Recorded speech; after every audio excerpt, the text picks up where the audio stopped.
Hello friends, എല്ലാവർക്കും പുതിയൊരു വീഡിയോയിലേക്ക് സ്വാഗതം. ഇന്നത്തെ കഥയിൽ മഹിയാണെങ്കിൽ റൂമിലേക്ക് ചെല്ലുമ്പോൾ പാമ്പ് വന്നിട്ട് മഹിയെ കടിക്കുന്നു. മഹിയാണെങ്കിൽ ഉടനെ തന്നെ മാളുവിന്റെ റൂമിന്റെ അടുത്ത് ചെന്നിട്ട് മാളു മാളു എന്ന് വിളിക്കുന്നുണ്ട്. മഹി വിളിക്കുന്നത് കേട്ടിട്ട് ഗംഗയാണെങ്കിൽ വെളിയിലേക്ക് വരികയാണ്. ആ സമയത്ത് മഹിയാണെങ്കിൽ ബോധം കെടാൻ തുടങ്ങുന്നു. ഗംഗയാണെങ്കിൽ ബഹളം വെച്ച് എല്ലാവരെയും വിളിക്കുന്നൊക്കെയുണ്ട്. പക്ഷെ ആരും അങ്ങോട്ട് വരുന്നില്ല. ഗംഗയാണെങ്കിൽ എന്തു പറ്റി മഹിയേട്ടൻ എന്നൊക്കെ വിചാരിക്കുന്നു. മഹിയോടാണെങ്കിൽ എന്തു പറ്റിയെന്നൊക്കെ ചോദിക്കാണ്. ഗംഗയാണെങ്കിൽ ഒരുപാട് കരയുകയാണ്. ആ സമയത്ത് മഹി പറയുന്നുണ്ട്, എന്നെ പാമ്പ് കടിച്ചെന്ന്.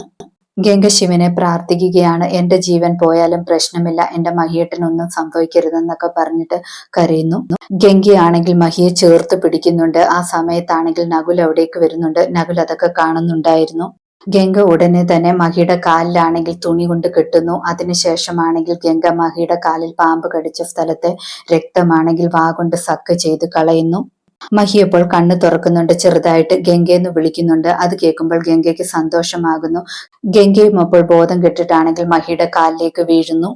ആ സമയത്ത് അവിടേക്കാണെങ്കിൽ ദേവയാനിയമ്മയും ഹൈമാവതിയും ശ്രേയെല്ലാം വരികയാണ്. ശ്രേയ ആണെങ്കിൽ പറയുന്നുണ്ട്, പാമ്പ് കടിച്ചതാണെന്നാണ് തോന്നുന്നത്, എത്രയും പെട്ടെന്ന് ഡോക്ടറിനെ വിളിക്കണമെന്നൊക്കെ പറയുന്നു. ഡോക്ടർ വന്നിട്ട് മഹിയെ പരിശോധിക്കുന്നുണ്ട്. മഹിയുടെ കണ്ടീഷനൊക്കെ നോക്കിയിട്ട് പറയുന്നുണ്ട്, ഇപ്പൊ കുഴപ്പമില്ല, ഗംഗയാണ് കറക്റ്റ് സമയത്ത് മഹിയെ രക്ഷിച്ചതെന്നൊക്കെ പറയുന്നു. ആ സമയത്താണെങ്കിൽ മുത്തശ്ശി ഗംഗയുടെ കണ്ടീഷനെ കുറിച്ച് ചോദിക്കുന്നുണ്ട്. ഡോക്ടർ അപ്പോൾ പറയുന്നുണ്ട്, പെട്ടെന്നുള്ള ടെൻഷനും ഭയവും കൊണ്ട് ബോധം കെട്ടു പോയതാണ്, ഒന്ന് ഇറങ്ങി എഴുന്നേൽക്കുമ്പോൾ എല്ലാം ശരിയാകുമെന്നൊക്കെ പറയുന്നു. മുത്തശ്ശിയാണെങ്കിൽ ഗംഗയെ ഓർത്ത് വിഷമിക്കുകയാണ്. ആ സമയത്ത് നകുൽ ആശ്വസിപ്പിക്കുന്നുണ്ട്, ഗംഗയ്ക്ക് ഒരു പ്രശ്നവുമില്ല, ഒന്ന് ഉറങ്ങി എഴുന്നേൽക്കുമ്പോൾ എല്ലാം ശരിയാകുമെന്നൊക്കെ പറയുന്നു. പിന്നീട് ഹൈമാവതി ആണെങ്കിൽ ശ്രേയോടും ദേവയാനിയമ്മയോടും പറയുന്നുണ്ട്, എങ്കിലും ഫോറസ്റ്റുകാർ വന്നിട്ട് ഈ പാമ്പിനെ കിട്ടിയില്ലല്ലോ, അവരെന്തു പരിപാടിയാണ് ചെയ്തതെന്നൊക്കെ പറയുന്നു.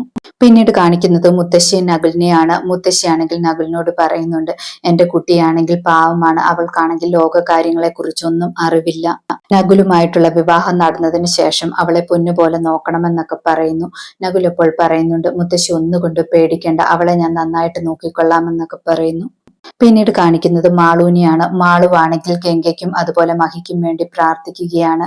രണ്ടുപേർക്കും എന്തെങ്കിലും സംഭവിച്ചാൽ പിന്നെ എനിക്ക് ആരും ഉണ്ടാകില്ല, അതുകൊണ്ട് രണ്ടുപേരും സുഖം പ്രാപിക്കണമെന്നൊക്കെ പ്രാർത്ഥിക്കുന്നു. പിന്നീട് മഹിയുടെ അടുത്താണെങ്കിൽ ശ്രേയയും ദേവയാനിയമ്മയും ഇരിക്കുകയാണ്. പെട്ടെന്ന് മഹി കണ്ണു തുറക്കുന്നു. അത് കാണുമ്പോൾ ശ്രേയയ്ക്ക് സന്തോഷമാകുന്നു.